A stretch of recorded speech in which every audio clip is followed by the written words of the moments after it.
അല്ല, ഇന്ന് വിധിയെ കുറിച്ചിട്ട് ഞങ്ങൾക്ക് പ്രതികൾക്ക് എന്ത് പറയാനുള്ളതെന്നാണ് ചോദിക്കുന്നത്. അല്ലാണ്ട് മെറിറ്റ്സിലോട്ട് നമ്മൾ ഇന്ന് പോകത്തില്ല. ഇത് പ്രതികൾക്ക് അവർക്ക് ശിക്ഷയ്ക്ക് എന്തെങ്കിലും ഇളവ് കിട്ടാനുള്ള മാർഗമുണ്ടോ, അല്ലെങ്കിൽ അതിൽ നിന്നുള്ള എന്തെങ്കിലും കാരണം, ഇപ്പൊ പേഴ്സണലാവാം, വയ്യായികയായിരിക്കാം, വീട്ടുകാരുടെ ബുദ്ധിമുട്ടുകളായിരിക്കാം, അതിനൊക്കെ എന്തെങ്കിലും കാരണങ്ങൾ, റീസൺസ് ഉണ്ടെങ്കിൽ അത് പറയുക എന്നുള്ളതാണ് ഇന്നത്തെ. ഇന്ന് വിധി ഉണ്ടാവോ?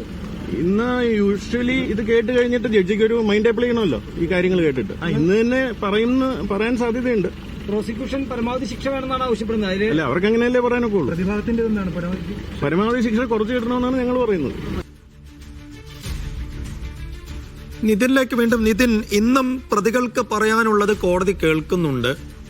അപ്പോൾ ആ പ്രതികൾക്ക് പറയാനുള്ളത് ജഡ്ജ്മെന്റിനെ സ്വാധീനിക്കുന്ന രീതിയിലുള്ള ഒരു ചെറിയ വാദം ആണോ ഇന്ന് നടക്കുക, അതോ എന്ത് വിധിയാണ് അല്ലെങ്കിൽ എന്ത് ശിക്ഷയാണ് ഇവർക്ക് വിധിക്കാൻ പോകുന്നത് എന്ന് ഓൾറെഡി തീരുമാനിച്ചു കഴിഞ്ഞിട്ടുണ്ട്?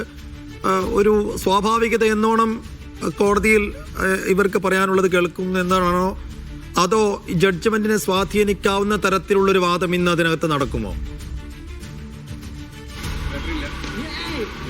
അതായത് ഒരു സ്വാഭാവിക നടപടിയാണ്. അതായത് എല്ലാ കുറ്റകൃത്യങ്ങളിലും ശിക്ഷ വിധിക്കുന്നതിന് മുമ്പ് ഇത്തരത്തിൽ ഒരു ശിക്ഷാവിധിയിന്മേലൊരു വാദം, അത് അവരുടെ ഒരു അവകാശമാണ്, പ്രതികൾക്ക് നൽകിയിരിക്കുന്ന ഒരു അവകാശമാണ്. പ്രതികൾക്ക് പറയാനുള്ളത് കൂടി കേൾക്കുക എന്നാണ്. മുഖ്യമായും നമ്മൾ ഉദാഹരണം പറഞ്ഞ പല കേസുകളിലും അവരുടെ ജീവിത സാഹചര്യങ്ങൾ, അല്ലെങ്കിൽ വീട്ടിലെ സാഹചര്യങ്ങൾ, വീട്ടിലിപ്പോൾ അമ്മ മാത്രമാണ്, അല്ലെങ്കിൽ മുൻപ് കുറ്റകൃത്യങ്ങൾ ഏർപ്പെട്ടില്ല തുടങ്ങിയ വാദങ്ങളൊക്കെ പ്രതികൾ ഈ ശിക്ഷാവിധിയിന്മേലുള്ള വാദത്തിൽ നടത്താറുണ്ട്. അതൊരു സ്വാഭാവിക നടപടിയാണ്. പക്ഷേ അത് ഈ ഒരു ശിക്ഷാവിധിയെ സ്വാധീനിക്കാം അല്ലെങ്കിൽ സ്വാധീനിക്കുമെന്ന് നമുക്ക് പറയാൻ വയ്യ. അതൊരു സ്വാഭാവിക നടപടിയാണ്, അവർക്ക് നൽകിയിരിക്കുന്ന അവകാശമാണ്. ഏതെങ്കിലും സാഹചര്യത്തിൽ ജഡ്ജിക്ക് വളരെ കൺവിൻസ്ഡ് ആയിട്ട് തോന്നിയാൽ ഒരുപക്ഷെ എന്തെങ്കിലും തരത്തിലുള്ളൊരു മാറ്റം ശിക്ഷാവിധിയിന്മേൽ വന്നുകൂടായികയൊന്നുമില്ല. ഏതായാലും അത്തരത്തിലൊരു നടപടി ഒരു സ്വാഭാവിക നടപടിയാണ്. അതിന്മേലുള്ള ഒരു ശിക്ഷാവിധിന്മേലുള്ള വാദം അത് എല്ലാ കുറ്റകൃത്യങ്ങളിലും പ്രതികൾക്ക് നൽകിയിരിക്കുന്ന ഒരു അവകാശമാണ്. ആ സ്വാഭാവിക നടപടിയായി തന്നെയാണ് അത് കോടതിയിൽ നടക്കുകയും ചെയ്യുക. സൈഫുദ്ദീൻ.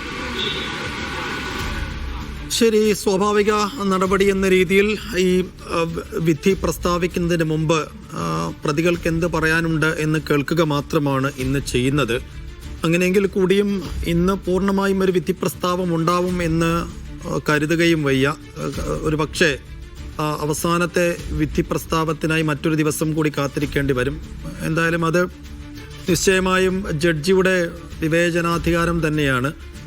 അപ്പോൾ ഇന്ന് ഈ 6 പേർക്കും 1 മുതൽ 6 വരെയുള്ള പ്രതികൾക്കും എന്ത് പറയാനുണ്ട് എന്ന് കോടതി കേൾക്കുമ്പോൾ സ്വാഭാവികമായും കുറച്ച് സമയം നീണ്ടുപോകാൻ സാധ്യതയുണ്ട്. അത് ഉച്ചവരെ പോവുകയാണെങ്കിൽ സ്വാഭാവികമായും ഇന്ന് വിധി ഉണ്ടാകുമോ എന്നതും കാത്തിരിക്കേണ്ടി വരും.